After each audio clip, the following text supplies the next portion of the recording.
Gördüyünüz evlərdə hazırda ermənilər yaşayır. Dayandığımız Xeyrimli kəndi ilə həmin evlər arasında cəmi 80 metr məsafəmiz var.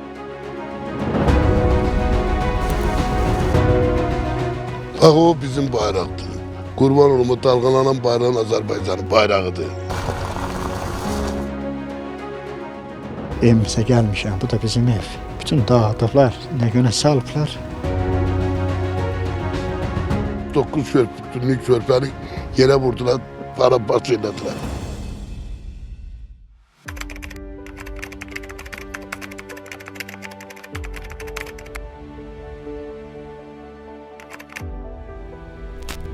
Qazağın işğaldan azad olunan 4 kəndini, Aşağı Əskipara, Xeyrimli, Bağani Sayrım və Qızılhacılı kəndlərini görməyə gedirik.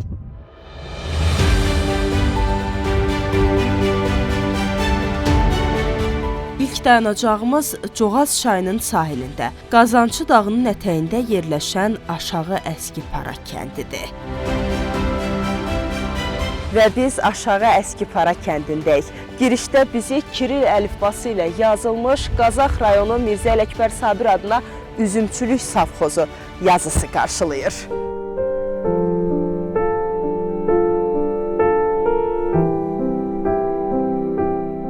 Müsahibim Aşağı Əskipara sakini Çingiz Məmmədov illər sonra ata yurdundadır. Ətrafa baxaraq gah uşaq kimi sevinir, gah da böyük təki köks ötürür.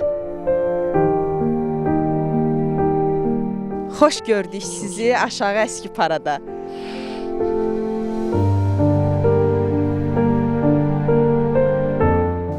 Çox sağ ol qızım. Bugün görürsünüz də, hal-hazırda bir 33 ildən sonra hal-hazırda kəndə gəlmişəm. Evimizə gəlmişəm, bu da bizim ev. Bütün dağıdıblar, nə günə salıblar. Bizim gözəl kəndimiz var idi, gözəl ənənələrimiz var idi, gözəl təbiətimiz var idi, gözəl bulaqlarımız var idi. İndi baxıram, ürəyim ağrıyır, vallahi. Atanız, ananız nə vaxt dünyasını dəyişib? Atam 89-cu ildə dünyasını dəyişib. Bu ki elə bu qəbristanlıqda dəfn eləmiş kəndimizdə. Anam isə rayonda dəfn eləmiş. Nə xatirələriniz var bu evlə bağlı? Uşaqlıqda bu kənddə çox əziyyət çəkmişəm. Bu kənddə heyvanımız olub, malımız olub, qoyunumuz olub. Qismətdən belədir ki, biz bugün müsahibəmizi yağışın altında edirik. Əlbəttə görürsən, nur yağırdı. Bu da qismət. Vallahi bu da bir qismət. Çox sağ olun ki, bugünkü gün 33 ildən sonra mən gəldim öz elimə, obama, öz kəndimizə. Söhbətimizi yekunlaşdırıb Çingiz Məmmədovun atasının məzarının olduğu qəbristanlığa baş çəkirik. Gördüyünüz Aşağı Əskipara kəndi ərazisində yerləşən qəbristanlıqdır. Təxminən 2 hektara yaxın ərazini əhatə edir. Qəbristanlıq tamamilə minalı olduğu üçün biz qəbristanlığın içərisindən yox, yalnız kənardan çəkiliş edə bilirik.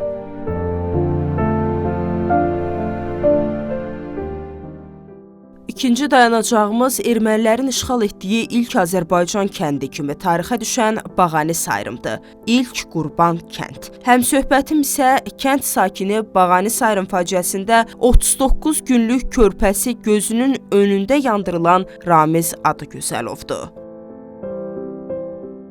Mənim üçün çətindir, ona görə ki, burada mənim şəhidlərim var. Onların bugünkü gün heç onların daşı da yoxdur. Bizim evimizin burada 25 metre evimizin uzunu vardı. Konaklı, konaksal evimiz vardı. 2 mərtəbəli evimiz vardı. 23'ündən 24'üne keçən günü bizim kəndə ermənilər ateşe attılar. Saat deməli 12, 1 arası başladılar evlərə ateş eləməyə. Girdiler evləri, kişiler girirdi. Sonra da kadınlar girip benzin töküp yandırırdılar. Sonundan da geldiler bizim ailəni. Kırdılar 39 körpünlük körpəni yerə vurdular, parabaş elədilər. Ondan sonra parlamal töyləsinə diri yandırdılar gözümüzün qabağında. Bugünkü günə mən çox şükür edirəm ki, torpağımızdayım. O qədər sevinirəm, sevincim həddudu yoxdur Allah'ın olsun. Allah Ali Başkomandanın canını sağ eləsin. Bir güllə atılmadan gəldiyiz bugünkü günə mən çox şükür edirəm ki, torpağımızdayım. Ramiz Adıgözəlovla söhbətimizi yekunlaşdırıb Qızılhacılı kəndinə sarı yola düşürük. Burada bizi vaxtilə azərbaycanlıların əkmiş olduğu yasəmənin qoxusu və hər tərəfin yaşıllıqlarla örtülü olduğu füsunkar mənzərə qarşılayır.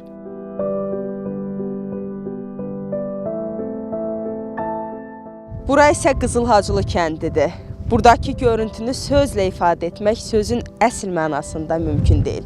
Sadəcə möhtəşəmdir.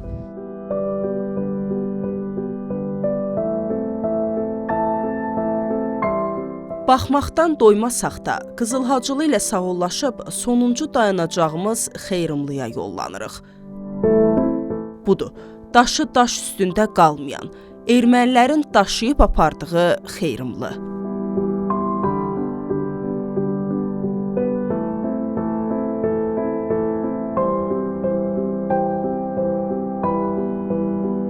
Bugünlük azad olunmuş kəndlərimizlə vidalaşırıq. Uzaqdan başı buludlara dəyən Göyəzən dağı görünür. Elə bil o da bu azad torpaqlara boylanır. Hara baxsa, dalğalanan üçrəngli Azərbaycan bayrağının möhtəşəmliyini görür. Bəlkə də Göyəzən ilk dəfə bu qədər qürurlu, bu qədər möhkəm dayanır. Çünki bu torpaqlar artıq öz sahiblərinə geri qayıdıb. Gülçin Cəmil, Vüqar Xanlarov, Report Az.